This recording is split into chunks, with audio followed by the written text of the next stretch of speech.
بسم اللہ الرحمن الرحیم۔ میں سب کو اپنا سلام پیش کرتا ہوں۔ اللہ آپ سب کو اپنی محبتوں اور حفاظت میں رکھے، آمین۔ 14 اگست کے حوالے سے بھی بات کرنی چاہیے، کیونکہ اس سے بڑا دن ہمارے لیے ہمارے وطن کے حساب سے نہیں ہے۔ تو سب سے زیادہ اللہ کے بعد علامہ اقبال اور قائد اعظم رحمۃ اللہ کی مہربانیوں سے پاکستان وجود میں آیا اور یہ پوری دنیا میں ایک اسلامی ریاست بن کے ابھرا۔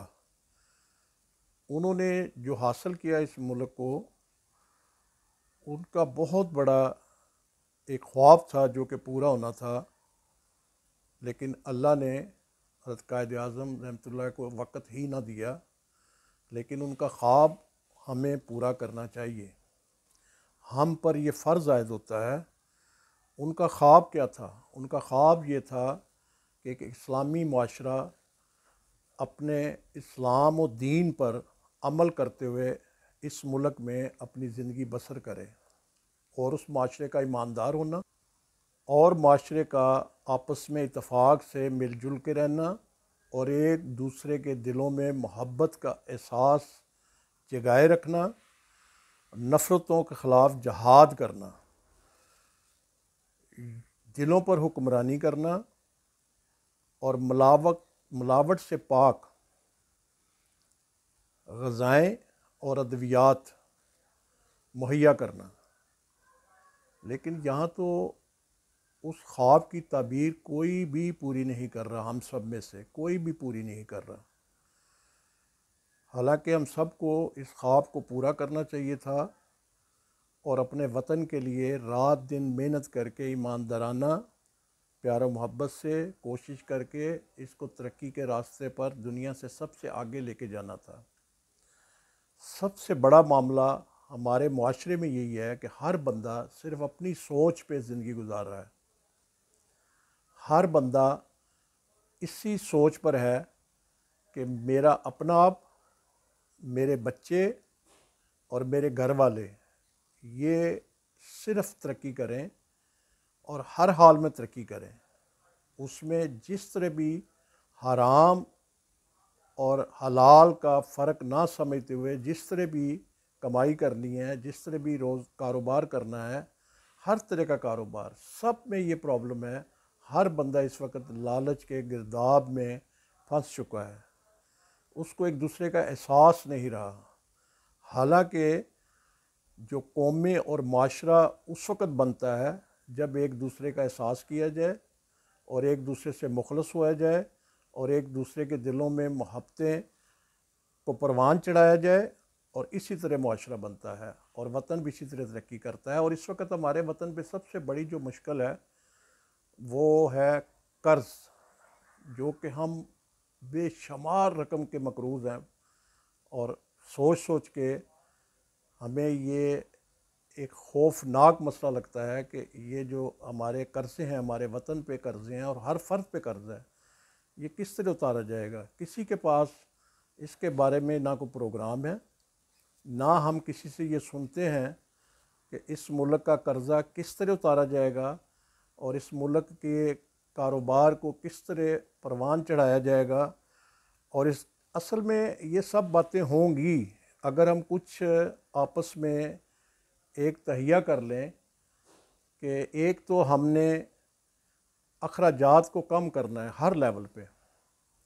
وہ چاہے سرکاری عہدیداران ہوں، چاہے حکمران ہوں، چاہے کوئی بھی ہوں، ہمیں اخراجات میں بہت زیادہ کمی کرنی چاہیے، اور انڈسٹری کے بارے میں اچھی سے اچھی پالیسی دینی چاہیے، اور انڈسٹری لگانے کے معاملات کو آسان سے آسان بنانا چاہیے، اور اس کو جہاز سمجھ کے اس پہ کام کرنا چاہیے، تاکہ ہماری انڈسٹری جو ہے وہ اپنے پاؤں پہ کھڑی ہو۔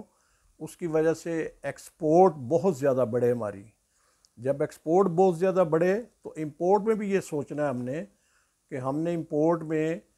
کون سی غیر ضروری اشیاء اور یا وہ اشیاء جو صرف عیاشی پر مبنی ہیں ان کو ہمیں بند کرنا چاہیے، تاکہ ہمارا جو زر مبادلہ ہے یہ باہر فضول سامان کے لیے نہ جائے۔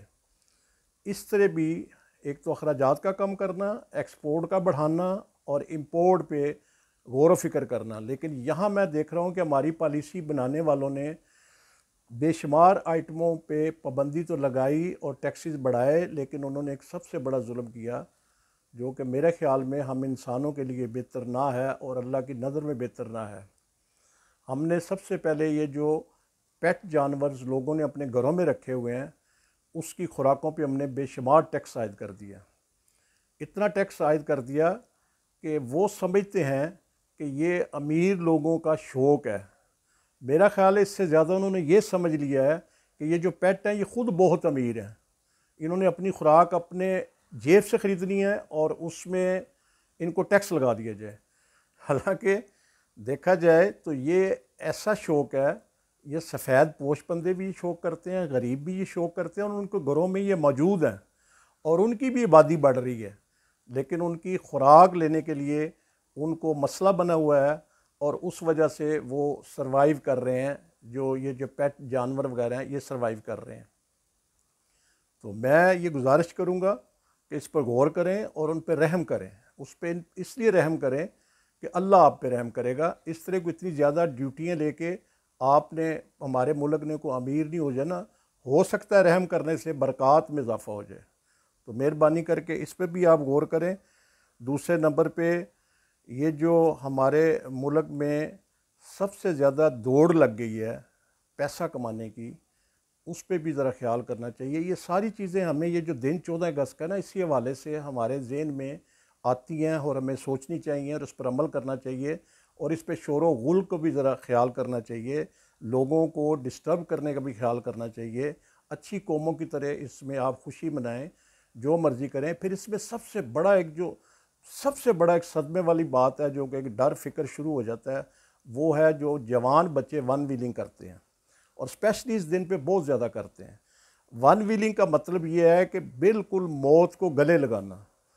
اور یہ بے شمار واقعات ہو چکے ہیں، لیکن عمر ایسی ہے کہ وہ اس چیز کو سوچتے نہیں۔ حالانکہ ان کو زیادہ سوچنا یہ چاہیے کہ ایک بچہ، ایک ماں باپ کس طرح اس کو پروان چڑھاتا ہے، جوان کرتا ہے، اس کی خوراک کے لیے کوشش کرتا ہے، پڑھائی کے لیے کوشش کرتا ہے، دن رات اس کی بیماری کو دیکھتا ہے، ہر چیز کو دیکھتا ہے۔ جب وہ بوڑھے ہو جاتے ہیں، بچہ جوان ہو جائے تو وہ ون ویلنگ کی طرف چل پڑتا ہے، اور اللہ معاف کرے جس گھر میں یہ حادثہ ہوتا ہے وہ ساری زندگی وہ ماں باپ، اس کے بہن بھائی اسی غم میں مبتلا رہتے ہیں۔ بہرحال میرا اس حوالے سے بھی 14 اگست کے حوالے سے بھی یہ میں پیغام دینا چاہوں گا کہ مہربانی فرما کر، کیونکہ اس میں موسٹلی جوان بچے ہی ہوتے ہیں، کیونکہ ون ویلنگ وہی کر سکتے ہیں، تو اس کام کو کرنے کی بجائے ایک اور اچھا کام اپنائیں جس میں ملکی لیول پہ، وطن لیول پہ، دنیا کے لیول پہ نام بنے۔ تو یہ میرا اس دن کے حوالے سے سب سے اہم پیغام ہے۔ تو امید کرتا ہوں کہ اس میں کوئی نہ کوئی اثر لے گا اور اس پہ غور کرے گا۔ بڑی مہربانی، خدا حافظ۔